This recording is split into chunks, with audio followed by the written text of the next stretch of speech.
when we first launched Minted, it was in April 2008.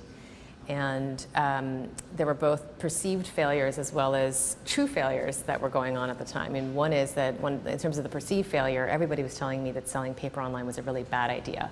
I remember a very prominent Stanford Business School professor saying, this is a pretty bad idea. No one's going to buy paper online. So there was all of that.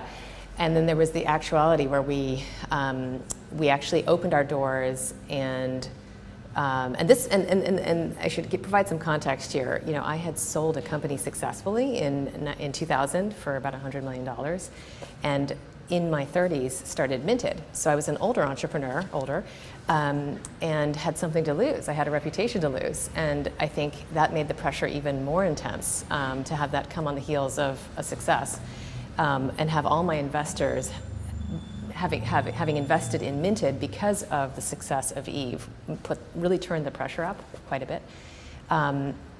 So we opened our doors to sell stationery products at Minted, and nothing sold at all. I think we had one sale the entire month of April, and I think our conversion rate was about 0.01%. And coming on the heels of having run Eve, where we immediately saw great sales, it was puzzling, it was frightening, it was absolutely downright depressing. And we thought, we have a lemon on our hands and we need to close the company down and give all the money back to investors. That's the responsible thing to do. I mean, it was really within weeks of just pulling the plug on it. But I somehow felt, well, I have spent some of my investors' money already and I have to keep going. And I can't actually lose so much of their money. I have to find a way out of this. And I need to squeeze lemonade out of the lemon. So we launched in April. And by the way, I want to show you our first, I have to show you this. This is our first press article ever about Minted. It's an article on TechCrunch, and I need to tell you this. The article says, few people are going to buy from a stationery store they've never heard of, giving designers little reason to submit their designs in the first place. That was in July 2008. And I think the reason I'm trying to bring this up is I feel like the first thing you need to do when it comes to failure is to steel yourself for a lot of rejection and a lot of criticism of your idea. You have to be prepared as a successful entrepreneur to not care about what other people think about you, except your consumer. That is the only person you actually should care about. You cannot be thinking about what's happening outside the company and the sort of bubble in San Francisco, at least, that we operate in. You have to be focused on your own conviction, your idea, your vision, and how to improve it. So that's where we were. We kind of shut ourselves in for a second and thought, let's look at our consumer analytics, let's focus on optimizing the site, and bit by bit, we really looked for signs of life. So what had happened was we had the incorrect strategy to begin with.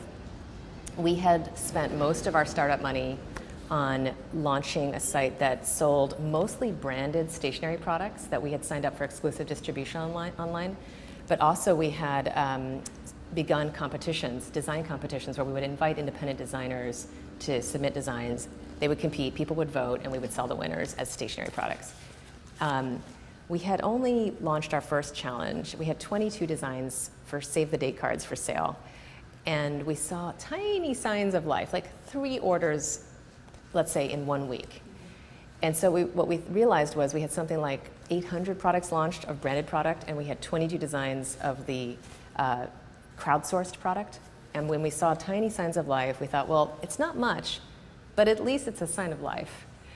So let's optimize, let's change the company's focus entirely, and let's completely begin crowdsourcing and sourcing more and more designs in more categories, and holiday cards and wedding invitations and birth announcements.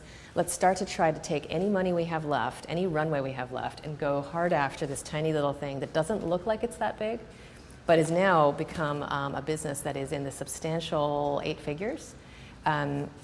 So I think this one takeaway as an entrepreneur is to sort of realize that anything where you're addressing the consumer market, where you start to see a small sign of traction, can be built upon and built upon and built upon, and can actually turn into a multi-million-dollar business with optimization and work. So that's really how we got through it, was on the one hand, rejecting the rejection, and staying focused inside the company and shutting out any kind of criticism. And the second was just hundreds and hundreds of optimizations, to the extent that I would say that the road to success is paved with failures. Literally every single day of this 6-year experience building Minted has been filled with, a couple of failures. And you just hope that your successes that day net out positively, such that you are able to actually build something incrementally over time. Actually, this is Yoda's advice. This is what I kept on my wall and stared at for 5 years. I just took it down last year. There's do and do not, there's no try, which is when, Luke Skywalker's trying to pull the spaceship out of the swamp.